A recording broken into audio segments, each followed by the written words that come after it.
We've just had the biggest crisis since the Second World War, since the 1930s really. We know we have a system where the creators of money are underwritten by us anyway. It's kind of the worst of both worlds, the situation we have at the moment, which is why we need to start thinking of genuine alternatives. So when we're talking about what life is going to be like in the post-reform system, it doesn't mean that you can't borrow, it doesn't mean that you have to save up for 50 years before you can buy a house. It does mean that you might not be able to buy a house that's 10 or 12 times your income. But on the flip side, it means that the house that you want to buy probably shouldn't cost you 10 or 12 times your income. Houses should be affordable, as should everything else. You'll still be able to get a mortgage, you'll still be able to get finance for a car, businesses will still get investment. It just means that debt won't be such, it won't be so high, it won't be such a huge feature of people's lives.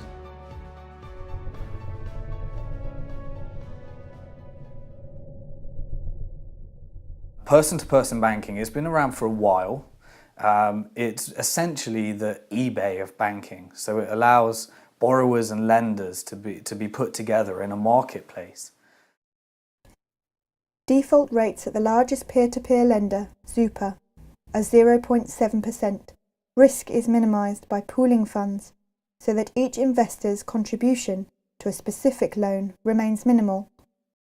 There's a site which is about currency exchange, so again bypassing the kind of mainstream banking or currency exchange system and just doing it person to person. I think a lot of the interesting stuff that's going to happen around currencies and around money more generally is to do with the impact of the internet. My gut feeling is that we will see more and more of those types of systems. We will also see more and more applications and things using our phones that we would never have imagined. And I think we're only just at the beginning of that.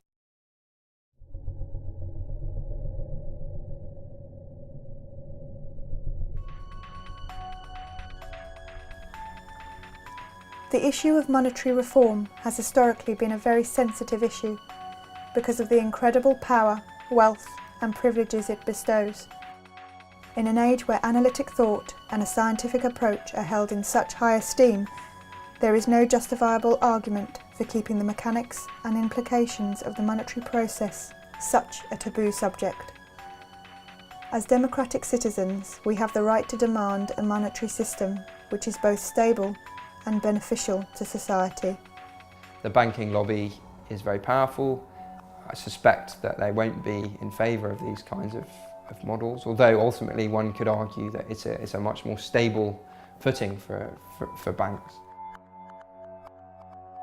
The coalition government has set up an independent commission on banking, the ICB, and their remit is to essentially make recommendations to the government on how the banking sector can be fixed. Their remit includes figuring out how they can prevent future bailouts. When they held their public meetings around the country, at each of those meetings, of the 5 panellists at that meeting, at least about 3 of them were representatives of the big banks. It's a bizarre relationship. If you were going to try and improve building regulations, you wouldn't hire a cowboy builder who'd built a building that collapsed. So why are we asking the banks for advice on what we should do about banking?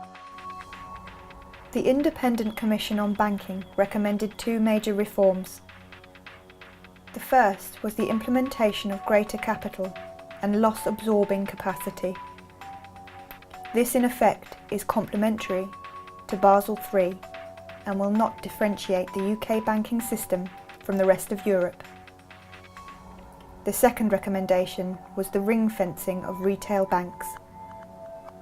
Although portrayed as harsh to the banks, it can also be interpreted as a benefit, as retail banks will now have a lower capital requirement ratio than investment banks. There's this cosy relationship between government and the banks. In the middle of the crisis, I spoke to somebody who was working in the Treasury in the middle of the crisis, and he said pretty much every second person that you spoke to was working for one of the big banks. So when it comes to a decision about whether you let one of these toxic banks fail or whether you rescue it, what kind of decision are you going to get from, what kind of recommendation are you going to get from somebody who works in that bank?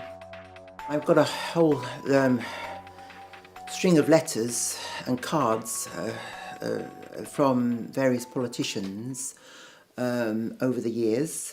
Really, you get letters which, in most cases, say nothing at all apart from "thank you very much." You know, this. You know, thank you for your letter. You know, or "thank you for your DVD. I'll have a look at it." Or in the case, of course, letters to the Prime Minister. It was the last Prime Minister a couple of years ago. You know, "Thank you for your letter to the Prime Minister. It's been passed on to the Treasury, who will no doubt respond to you directly in due course." And of course, I'm still waiting about 2 years later from any sort of response from the Treasury.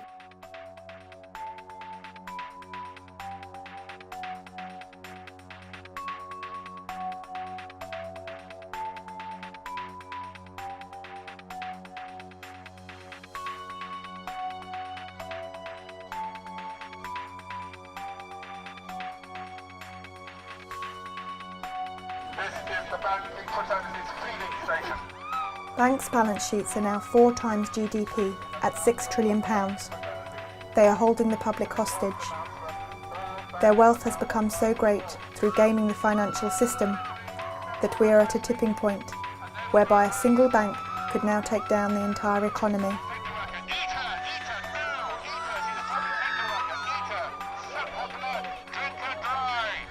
We can't let the banks go back to business as usual, because if they do, then all we're going to see is more debt, more poverty, more inequality, and another crisis in 5 or 10 years, which we're going to have to pay for again. It is a political issue, ultimately, because the reforms that are required can only be achieved by Parliament. They don't need a very big act of Parliament. All it has to do is basically prevent the clearing banks from creating currency based on the debt of their borrowers. That's it. You cut that. You stop that.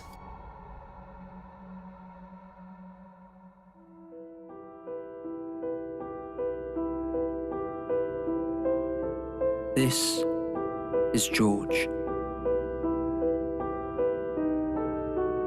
George worked in a big bank in the City of London. But one day, without warning, George's bank went bust. Luckily, the government rescued the bank and George kept his job. But the greedy government wanted something in return for their help. They demanded a higher tax on George's salary and bonus. For someone with a high-cost lifestyle like George, a shock like this can be devastating. Now George struggles to afford the rent on his riverside apartment in central London. The tyres on his Aston Martin are wearing thin and are barely road legal. Unless George's situation improves, or unless someone like you helps him, then George may even be forced to walk past the next Savile Row tailors and buy his suit from Topshop or Next. Even if George had anything to celebrate, he can no longer afford the champagne to celebrate with. George is not alone. Countless others are suffering like him, and no one knows how long it'll be until the good times return. But with your help, George can turn his life around.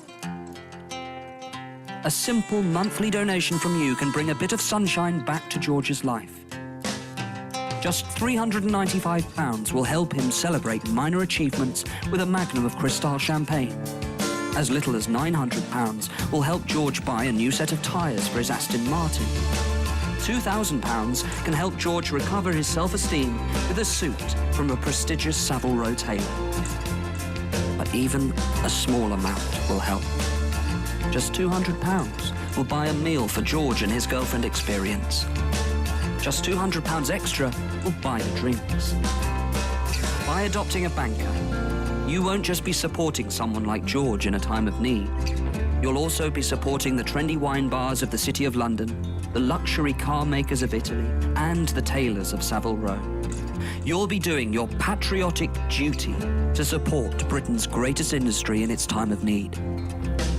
And when the good times return and George gets his bonus back, the taxes he pays will help fund the public services that the rest of you scroungers depend on. So please, until the good times return for George and those like him. Will you give today?